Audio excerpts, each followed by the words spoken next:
Hello everyone, welcome to Pharmarocks YouTube channel. Pharmarocks के YouTube educational channel में आपका स्वागत है। फार्मास्यूटिकल बायोटेक्नोलॉजी के अंदर आज हम पढ़ेंगे regarding the enzyme catalase. Catalase enzyme का डिटेल इंट्रोडक्शन, फिर उसका जो रोल होता है वो उसका प्रोडक्शन कैसे हम करेंगे and usages and application of this catalase enzyme. Method of enzyme productions की जो लेक्चर सीरीज है हमारी, जिसके अंदर आज का हमारा मेन टॉपिक है वो है catalase enzyme. Let's start in this lecture. Be updated with the pharma knowledge. For that subscribe this channel Pharmarocks and press on the bell icon and never miss any video of Pharmarocks. Biotechnology के अंदर सबसे पहले पता होना चाहिए आपको regarding the biotechnology. तो what is biotechnology?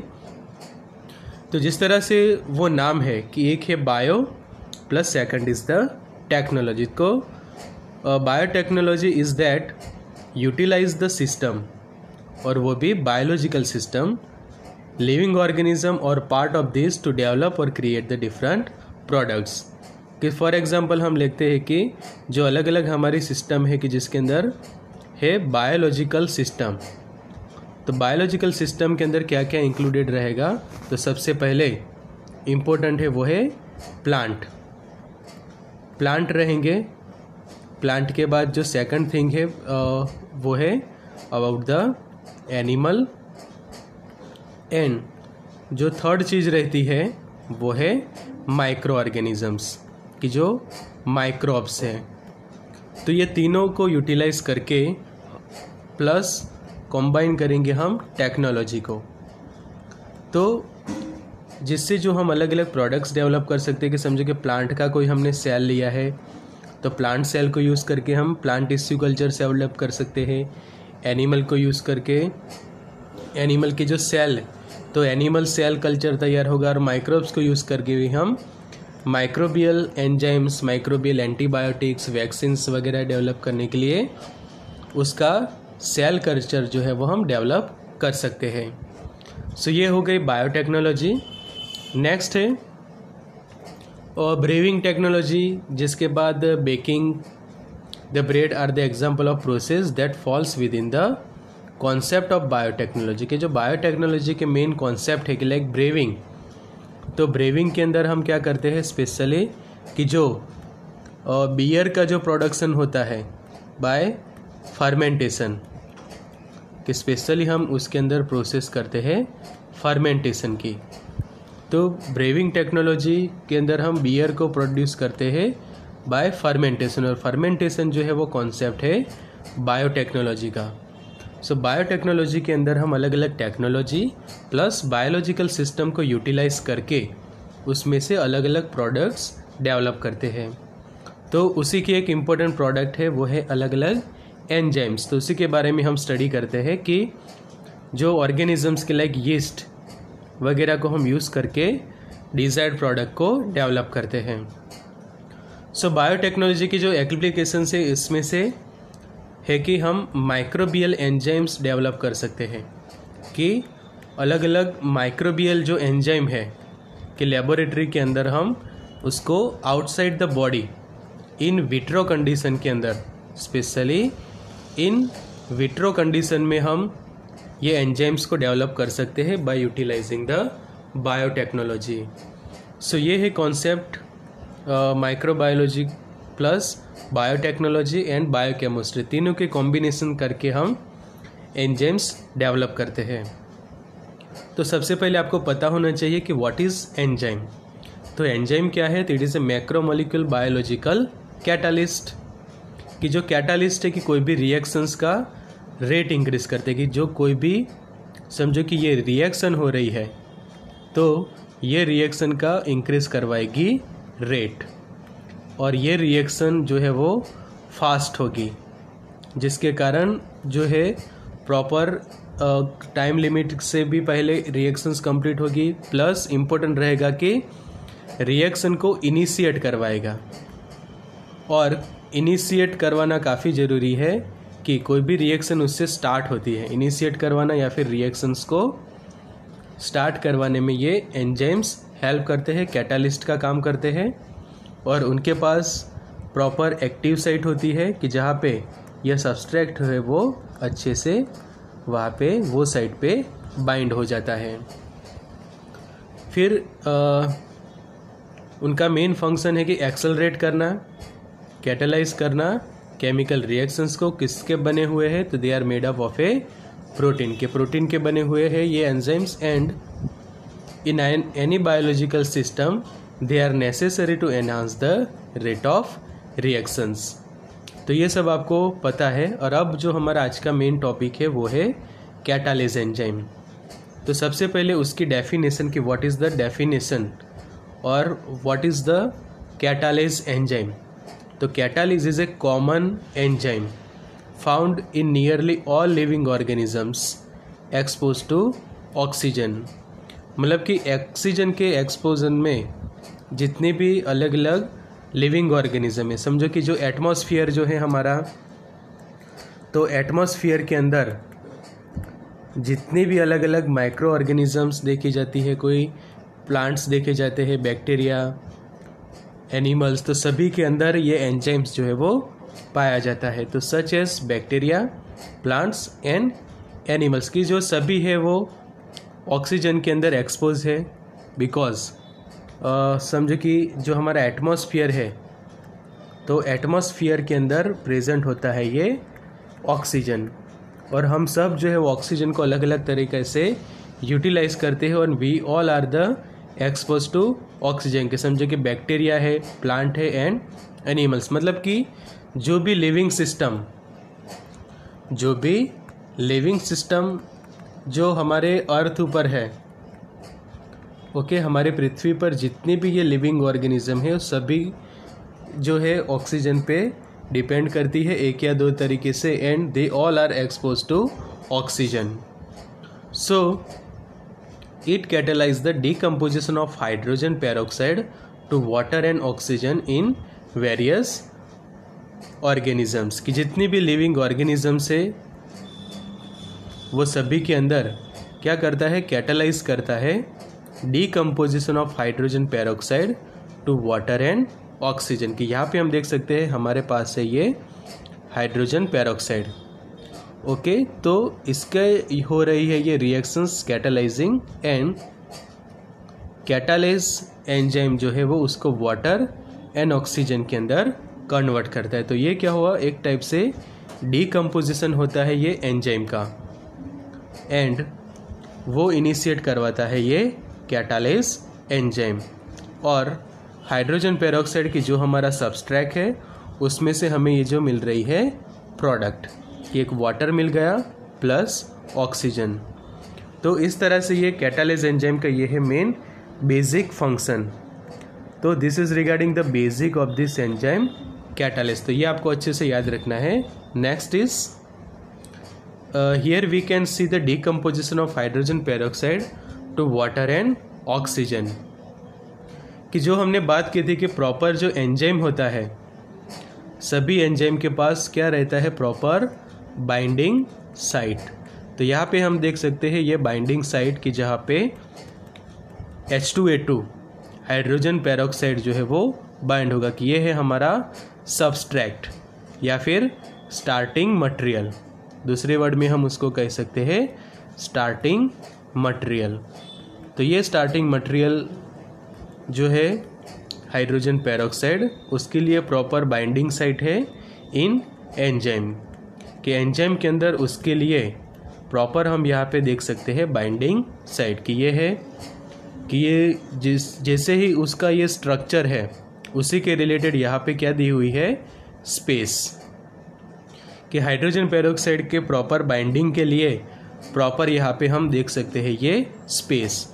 अब ये स्पेस के अंदर हमारा जो एंजाइम है वो अच्छे से फिट हो जाएगा, ओके। ये डायग्राम के अंदर हम देख रहे हैं लाइक दिस, कि ये जो हमारे पास ये स्पेस थी, वो स्पेस के अंदर ये सबस्ट्रैक्ट जो है वो बाइंड हो गया। मतलब कि ये है E और ये है समझो कि S। तो ये हो गया enzyme subtract complex. ES complex तैयार हो जाता है। तो ये हो गया स्टेप 1 और ये है स्टेप 2। तो स्टेप 2 के अंदर ES कॉम्प्लेक्स तैयार होता है। अब क्या होगा, कैटालाइजिंग प्रोसेस स्टार्ट हो जाएगी, जिसके अंदर अब प्रोसेस स्टार्ट हो गई है। स्टेप 3 हम समझो कि हम ये कंसीडर करेंगे। तो कैटालाइज एंजाइम ने क्या किया, हाइड्रोजन पेरोक्साइड को 2 अलग अलग मॉलिक्यूल के अंदर अब सेपरेट कर दिया कि ये जो एक ही कलर था अब ये 2 कलर है कि ऑक्सीजन के लिए पर्पल कलर है एंड H2O के लिए हम देख सकते हैं यहाँ पे येलो कलर। तो कैटालाइजिंग प्रोसेस कंप्लीट हो गई बाय यूजिंग कैटालाइज एंजाइम, और यहाँ पे प्रोसेस कंप्लीट होती है ऑफ सेपरेशन ऑफ मॉलिक्यूल्स। अब जस्ट उनको अच्छे से सेपरेट कर देना है, और यहाँ पे हम देख सकते हैं कि 4th स्टेप के अंदर एंजाइम जो है वो अलग सेपरेट हो गया, और ये हमारे पास है अब ये प्रोडक्ट। तो सबसे पहले एंजाइम था और सबस्ट्रेट था, फिर ES कॉम्प्लेक्स मिला। ES कॉम्प्लेक्स के बाद रिएक्शंस कंप्लीट हुई एंड एंजाइम फिर से सेपरेट हो गया, और यह हमारे पास अब अवेलेबल है ये प्रोडक्ट। तो इस तरह से आप स्कीमेटिकली अच्छे से समझ सकते हैं ये कैटालिसिस रिएक्शन की। सबसे पहले H2O2 अच्छे से बाइंड हो जाता है कैटालिस्ट के साथ, फिर उनका कॉम्प्लेक्स होता है। 3rd स्टेप के अंदर दोनों अलग अलग सेपरेट मॉलिक्यूल में कन्वर्ट हो जाते हैं एंड अच्छे से फिर वो सेपरेट हो जाते हैं। So this is the decomposition of hydrogen peroxide into water and oxygen in presence of catalase enzyme. कि यहाँ पे खास ये लिख सकते हो कि इन्हें प्रेजेंस ऑफ कैटालेस एंजाइम, तो ये खास आप लिखो इन्हें स्टार्टिंग इंट्रोडक्शन में। फिर जो सीखना है आपको ये कि जो अभी हमने देखा वही है कि हमारे पास से ये है सब्सट्रैक्ट है, फिर ये है molecular model of catalyst enzyme, उसकी ये अलग अलग एक्टिव साइट है कि वहाँ पे सब्सट्रैक्ट जो है वो बाइंड हो सके। फिर subtract active site schematic model of an enzyme. तो इस तरह से तैयार होता है उसका मॉलिक्यूलर मॉडल, और ये जो सेकंड डायग्राम है उसके अंदर आप देख सकते हो उसका स्कीमेटिक मॉडल। तो एग्जाम्स के अंदर आप इस टाइप के भी ड्रॉ कर सकते हैं डायग्राम, या फिर जो हमने प्रीवियस डायग्राम में देखा उस तरह से भी आप उसका स्कीमेटिक रिप्रेजेंटेशन कर सकते हैं इन ए एग्जामिनेशन। अब समझते हैं आगे रिगार्डिंग दिस एंजाइम कि catalase is an enzyme present in A blood and other tissue with antioxidant property. तो कैटालेस की जो एक्शन है किस तरह से वो काम करता है, या फिर उसका मेन फंक्शन भी हम कह सकते हैं, तो एंटीऑक्सीडेंट एक्टिविटी है उसके पास। Which type of activity does the catalase enzyme possess, कि एग्जाम में पूछा जा सकता है कि कैटालेस एंजाइम के पास कौन से टाइप की प्रॉपर्टी है। तो it have a antioxidant activity, it have a antioxidant activity and it is very important enzyme in protecting cell from oxidative damage by reactive oxygen species।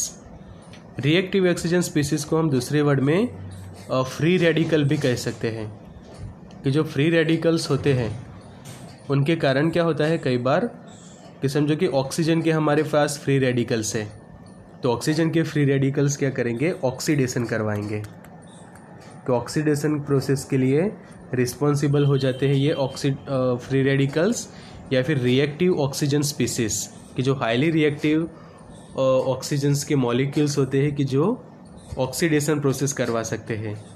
तो उनको इनहिबिट करने के लिए, या फिर उनको ब्लॉक करने के लिए, या फिर उनको प्रिवेंट करने के लिए for oxidation process we use this catalase। The catalase in an enzyme present in blood and other tissue with antioxidant activity। तो मोस्ट IMP पॉइंट है रिगार्डिंग दिस एक्टिविटी कि एंटीऑक्सीडेंट एक्टिविटी है ये कैटालेस के पास, and very important enzyme in protecting the cell from oxidative damage. अब उसका हम स्ट्रक्चर देखें तो स्ट्रक्चर के अंदर chain A, chain B, chain C and chain D, 4 अलग अलग पॉलीपेप्टाइड की चेन अवेलेबल है, कि जिसको टेट्रामर भी कहा जाता है, बिकॉज ये टोटल 4 है, और 4 के लिए हम वर्ड यूज़ करते हैं टेट्रा। तो ये सभी के अंदर एटलीस्ट 500 से भी ज़्यादा अमाइनो एसिड्स जो है वो ज्वाइन होते हैं, बिकॉज हमें सबको पता है कि जो एंजाइम्स होते हैं वो किसके बने हुए होते हैं, प्रोटीन के। तो कैटालाइज एंजाइम के भी स्ट्रक्चर के अंदर ये अलग अलग प्रोटीन्स प्रेजेंट होते हैं और सभी एक दूसरे के साथ पेप्टाइड बॉन्ड से ज्वाइंट होके एक कॉम्प्लेक्स स्ट्रक्चर तैयार करते हैं। So catalase has the one of the highest turnover numbers of enzyme, कि जो हम समझो कि रिएक्शंस का काउंट करें तो सबसे ज़्यादा टर्नओवर है, highest turnover number of all enzymes, because one catalyse molecule can convert millions of hydrogen peroxide molecules to water and oxygen each second, her second पे, इन ईच सेकंड, 1 सेकंड हुई 2 second हुई तो हर second पे millions of hydrogen peroxide के ये जो molecules है वो वाटर एंड ऑक्सीजन के अंदर कन्वर्ट होते हैं। तो ये आपके लिए इम्पोर्टेंट पॉइंट है कि समझे कि MCQ के अंदर पूछा जा सकता है कि which of the following enzymes have a highest turnover number in among the all enzymes, कि जितने भी अलग एंजाइम्स है वो सभी के अंदर सबसे ज़्यादा हाईएस्ट टर्नओवर नंबर्स कौन से एंजाइम के हैं, तो वो है कैटालाइज एंजाइम के। तो मोस्ट IMP पॉइंट है आपके लिए कि जो एग्जाम्स के अंदर इसमें से पूछा जा सकता है।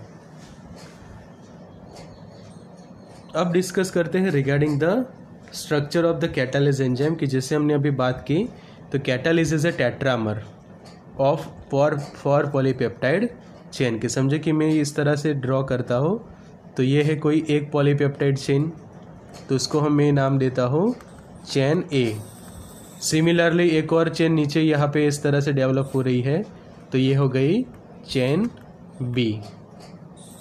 फिर यहाँ पे एक और चेन है तो वो समझ लो हो गई चेन C, और ये एक और यहाँ पे है इस तरह से long chain of amino acid chain D। तो ये चारों चेन भी एक दूसरे के साथ फिर ज्वाइन हो जाएगी and each over A 500 amino acid long, के सभी के अंदर एटलीस्ट, और इसके के अंदर भी समझे कि 500 अमीनो एसिड से ऑल्सो इन दिस, तो सभी के अंदर 500 अमीनो एसिड्स इन ए ईच चेन। तो इस तरह से कॉम्प्लेक्स स्ट्रक्चर तैयार होगा और टोटल 4 चेन है, इसके लिए हम कह सकते हैं फॉर पॉलीपेप्टाइड चेन्स, अनयर वो होगा एक टाइप का टेट्रामर।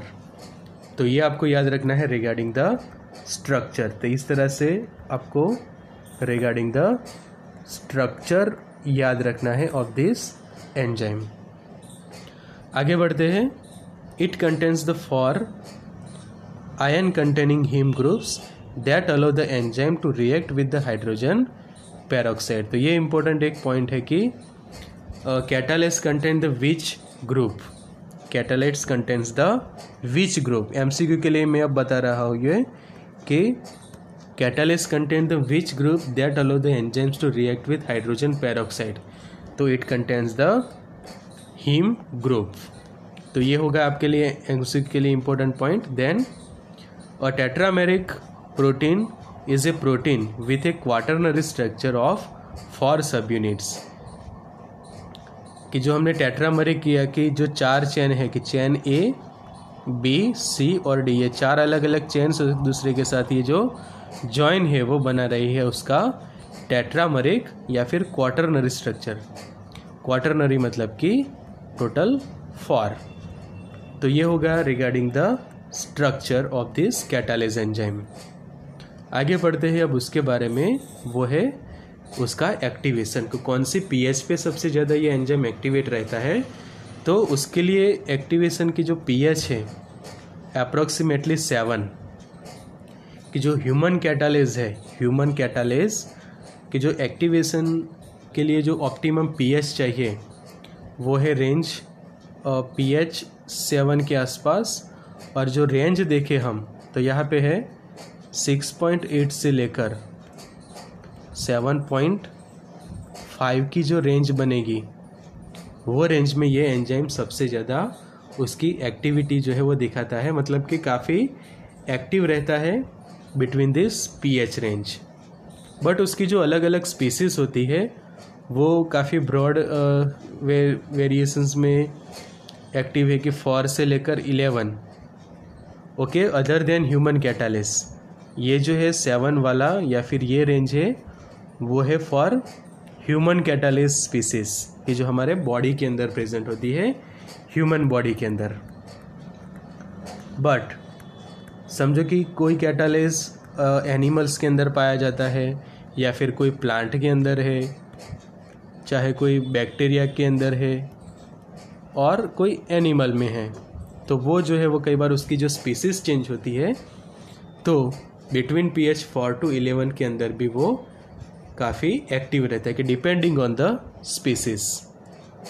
नेक्स्ट पॉइंट है उसका इम्पोर्टेंट, वो है अब कि टेम्परेचर भी, कि the optimum temperature also varies by species. कि समझो कि ह्यूमन बॉडी है तो ह्यूमन कैटालाइजेज, ह्यूमन बॉडी का जो नॉर्मल टेम्परेचर है 37 डिग्री सेल्सियस, तो वहाँ पे वो काफ़ी अच्छा से काम करेगा नॉर्मल टेम्परेचर पे, बॉडी टेम्परेचर पे, प्लस pH भी उसको अच्छे से हेल्दी बॉडी के अंदर प्रॉपर मिल जाएंगे 6.8 to 7.5, और उसका जो फंक्शन है वो अच्छे से चलता रहेगा।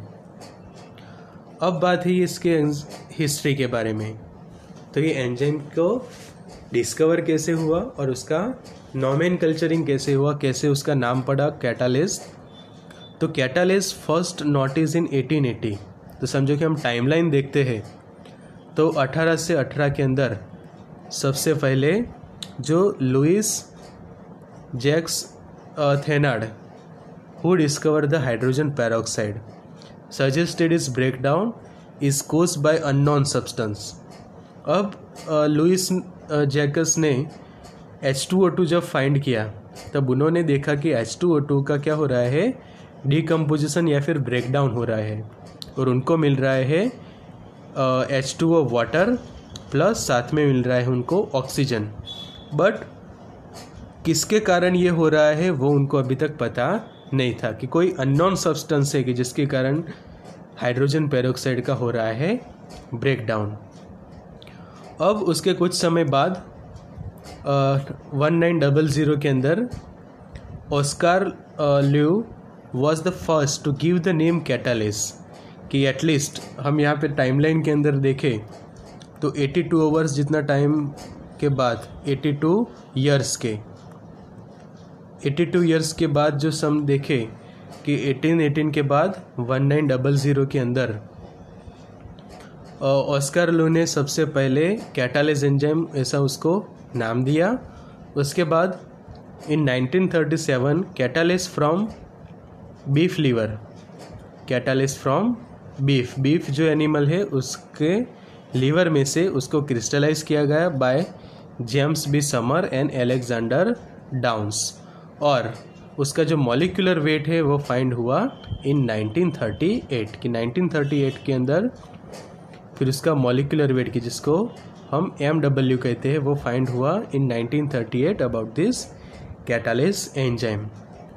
तो ये हो गई उसकी डिटेल टाइमलाइन, की शुरुआत होता है 1818 से, कि जहाँ पे हाइड्रोजन पेरोक्साइड फाइंड आउट हुआ, और उस वक्त कैटालिस तो प्रेजेंट ही था, बिकॉज उस वक्त नाम पता नहीं था, जस्ट क्वेश्चन मार्क था कि कौन से एंजाइम से ये ब्रेक डाउन हो रहा है। फिर 1900 में उसका नॉमेनकल्चरिंग हुआ, फिर 1937 में उसको बीफ लीवर में से क्रिस्टलाइज किया गया, एंड 1938 के अंदर उसके 1 साल बाद मॉलिक्यूलर वेट डेवलप हुआ। तो ये हिस्ट्री आप खास याद रखो, कि MCQ समझो कि कई बार पूछा जाए तो अच्छे से आप लिख सको।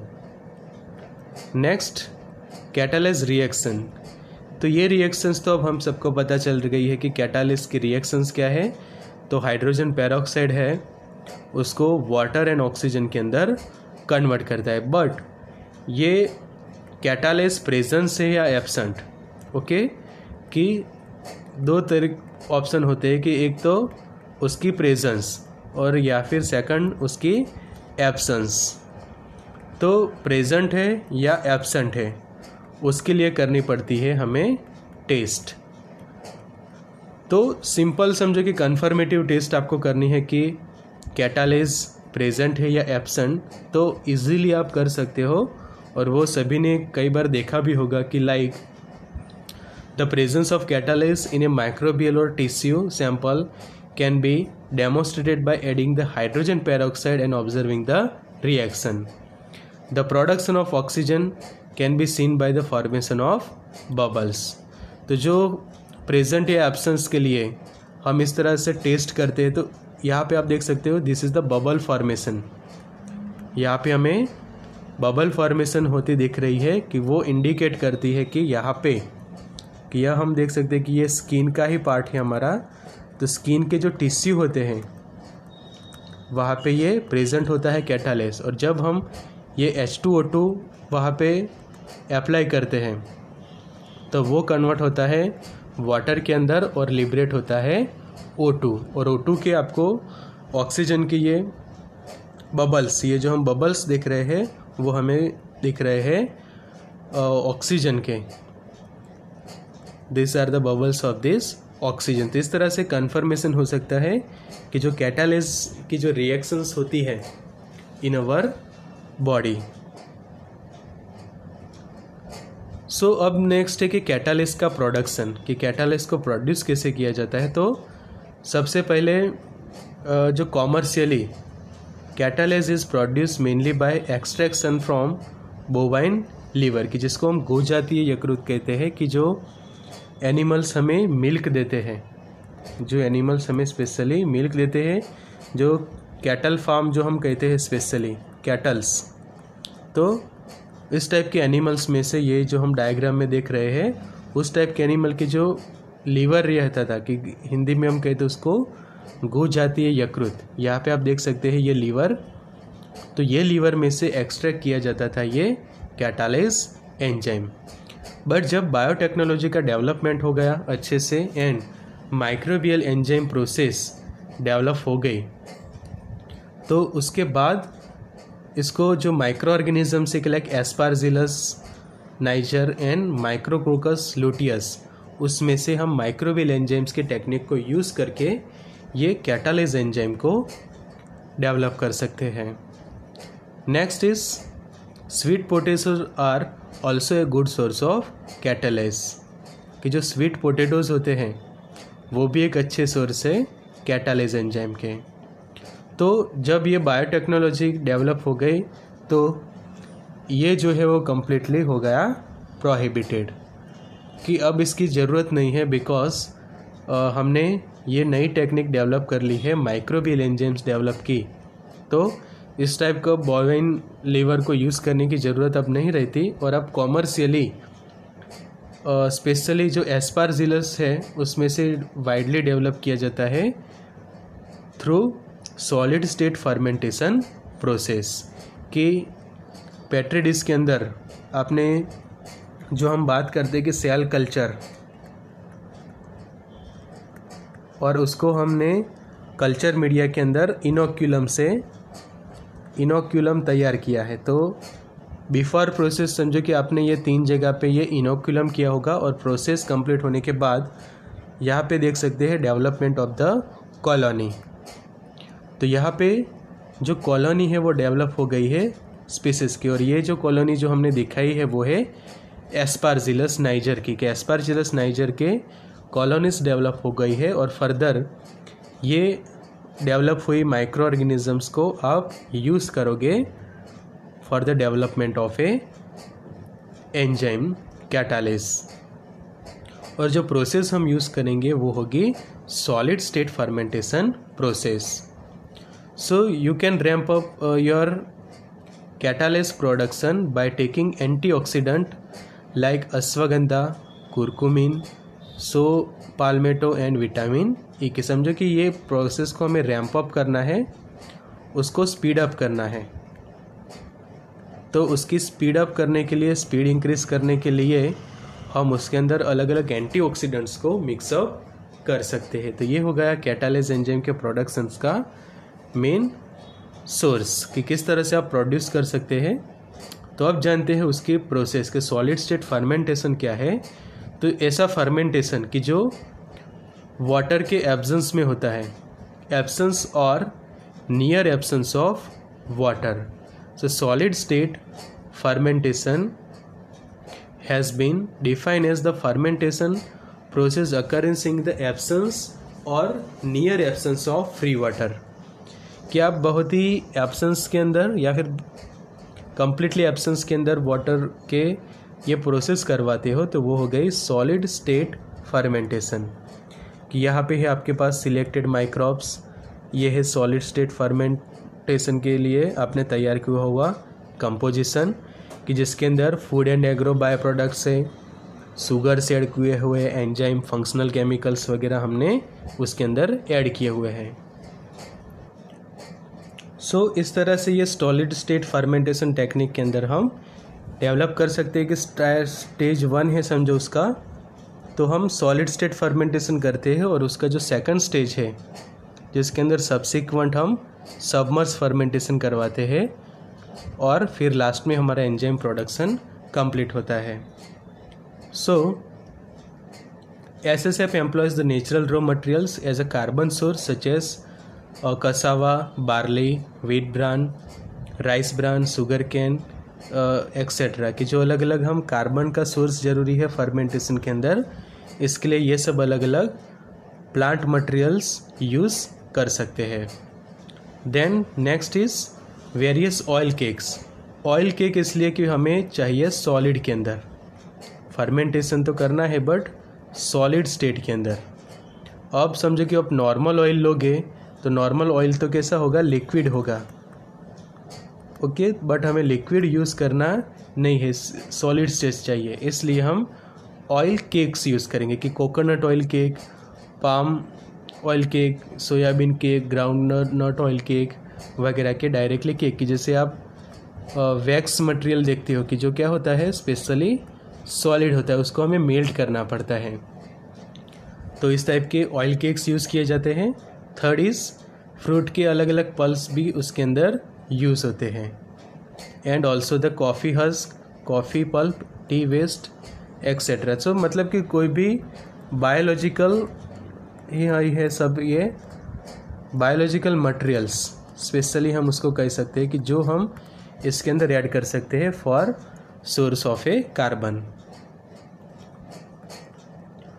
So enzyme production submerge culture की सबसे पहले आपके पास है ये एस्पारजिलस, उसको आइसोलेट करके रखा है आपने.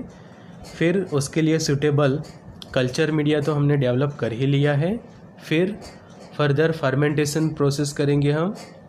नेक्स्ट जो separation, extraction, purification, sterilisation, storage and supply of this enzyme. तो इस तरह से हम डेवलप कर सकते हैं कैटालेस एंजाइम की. Step 1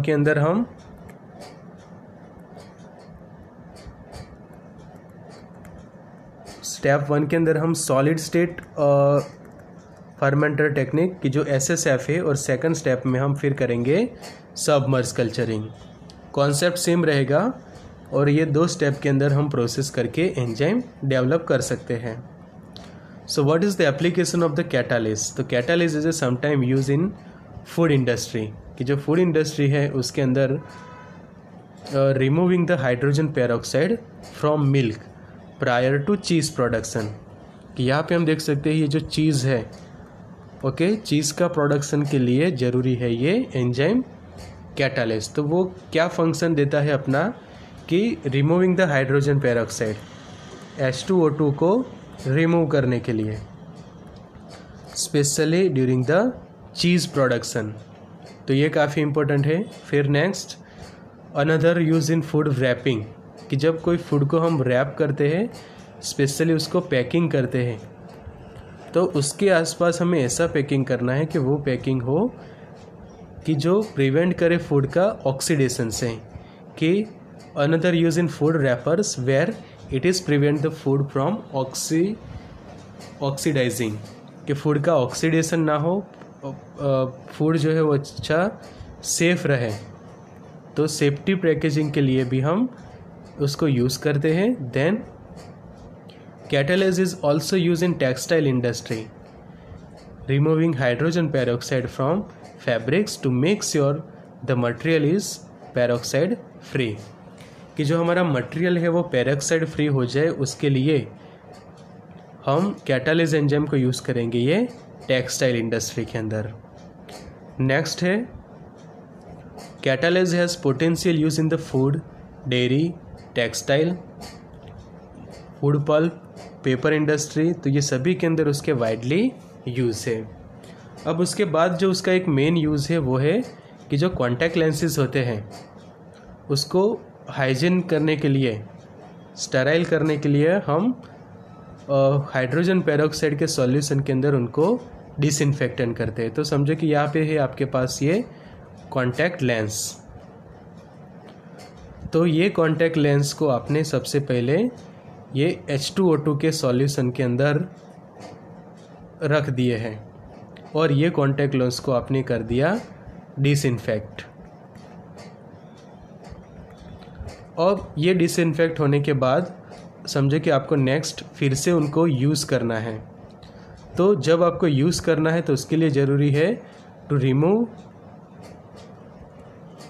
any traces of peroxide.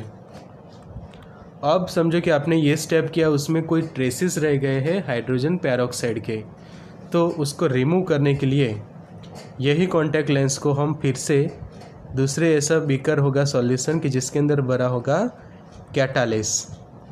तो कैटालेस के सॉल्यूशन के अंदर हम यही जो हमारे कॉन्टैक्ट लेंस है उसको फिर से रखेंगे और जिससे क्या होगा कि समझो कि कोई ट्रेसेस है हाइड्रोजन पेरोक्साइड के on this lens, contact lens, तो कैटालेस सॉल्यूशन में रखने से वो हाइड्रोजन पेरोक्साइड H2O + O2 में कन्वर्ट हो जाएगा और ये हमारे कॉन्टैक्ट लेंस हो जाएंगे फ्री फ्रॉम पेरोक्साइड.